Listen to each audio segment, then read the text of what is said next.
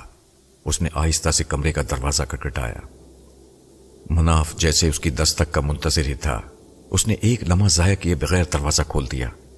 دروازہ کھلتے ہی مناف کو بدبو کا ایک شدید بھپکا محسوس ہوا۔ یہ بدبو برکھا سے آ رہی تھی۔ نہ صرف بدبو آ رہی تھی بلکہ اس کی خباثت بھی ٹپک رہی تھی۔ مناف کو خوف سا محسوس ہوا، لیکن وہ بولا کچھ نہیں۔ خاموشی سے اس کا چہرہ دیکھنے لگا۔ ٹائم کیا ہوا ہے؟ برکھا نے پھٹی پھٹی آنکھوں سے پوچھا۔ 11:30 بجے ہیں۔ مناف نے کمرے میں لگی دیوار گیر کھڑی کی طرف دیکھتے ہوئے کہا۔ کرن سو رہی ہے؟ برکھا نے دروازے میں کھڑے ہو کر اندر نظر ڈالی، لیکن اندر نہ گئی۔ ہاں، مناف نے بیڈ پر نظر ڈالتے ہوئے بتایا۔ مناف آؤ میرے ساتھ، دروازہ باہر سے بند کر دو، یہ کہہ کر برکھا پلٹی۔ مناف نے کمرے کا دروازہ باہر سے بند کیا اور خاموشی سے اس کے پیچھے پیچھے چل دیا۔ اس کمرے میں پہنچ کر جہاں خون سے بھرا پیالہ رکھا تھا، وہ دھیرے سے بولی، مناف اب جو میں تمہیں دکھانے لگی ہوں اسے دیکھ کر اور سن کر ڈرنا مت۔ تمہیں ذرا جرأت سے کام لینا ہوگا، ورنہ اب ہم سب کی زندگیوں کی خیر نہیں۔ پھر اس نے آگے بڑھ کر میز پہ رکھے ہوئے پیالے سے پلیٹ ہٹائی تو اتنا سارا خون دیکھ کر مناف کو چکر سا آ گیا۔ اس نے فوراً ہی خود کو سنبھالا اور ہمت کر کے بولا، یہ کس کا خون ہے؟ یہ تمہاری بیوی کا خون ہے۔ بہت قیمتی خون ہے یہ، اس قدر قیمتی کہ تم اس کا اندازہ نہیں لگا سکتے۔ میں اب اس خون کے لیے ساری زندگی ترسوں گی۔ یہ تم کیا کہہ رہی ہو برکھا؟ مناف حیرت زدہ ہو کر بولا۔ چلو اس بات کو چھوڑو، پھر بتا دوں گی تفصیل سے۔ اب وقت کم ہے، وہ آنے والا ہی ہوگا۔ تم میری بات غور سے سن لو۔ اگر تم میری بات پر عمل کرنے میں کامیاب ہو گئے تو پھر ہم باپو سے نجات پا لیں گے، ورنہ دوسری صورت میں وہ ہمارا نجات دہندہ ثابت ہوگا۔ پھر برکھا نے اسے پوری تفصیل سے ساری بات بتا دی کہ کیا کرنا ہے اور کس طرح کرنا ہے۔ وہ دونوں دھڑکتے دل سے اس بری گھڑی کا انتظار کر رہے تھے جو کالی داس کی صورت میں ان پر نازل ہونے والی تھی۔ اب وہ ان کے گھر سے زیادہ دور نہ تھا۔ وہ خوشی میں جھومتا چلا آتا تھا۔ وہ جانتا تھا کہ برکھا اور مناف اس گھر سے باہر قدم نہیں نکال سکیں گے۔ وہ بڑا مضبوط انتظام کر کے گیا تھا۔ اس جادو کا کوئی توڑ نہ تھا۔ اسے خوشی اس بات کی تھی کہ وہ برکھا کو کالی دیوی کے نام پر قربان کر دے گا۔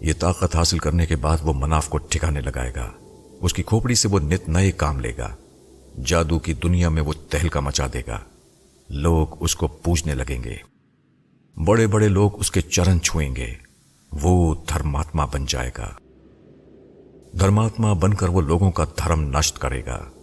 اس طرح کالی دنیا میں اس کے مزید درجات بلند ہوں گے۔ وہ سوچتا ہوا اور جھومتا ہوا چلا آ رہا تھا۔ گھر کے دروازے پر پہنچ کر اس نے گھر پر نظر ڈالی۔ گھر کے اندر مکمل تاریکی تھی۔ اندھیرا دیکھ کر ایک لمحے کو اس کا دل زور زور سے دھڑکا۔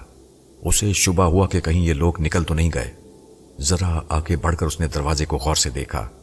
دروازے پر کوئی تالا نہ تھا۔ شاید انہوں نے اس کی آمد کو غیر اہم جانا ہے۔ وہ اس کی دھمکی کو نظر انداز کر کے سو گئے ہیں۔ مورخ نہیں جانتے کہ موت ان کے در پر آ پہنچی ہے۔ تب اس نے ٹھیک وقت پر کنڈی کھٹکھٹائی۔ کون ہے؟ اندر سے برکھا کی آواز آئی۔ میں ہوں تیرا پتا جس نے تجھے پال پوس کر بڑا کیا اور تو نے اسے دھوکہ دیا۔ وہ دروازے کے قریب آ کر سانپ کی طرح پھنکارا۔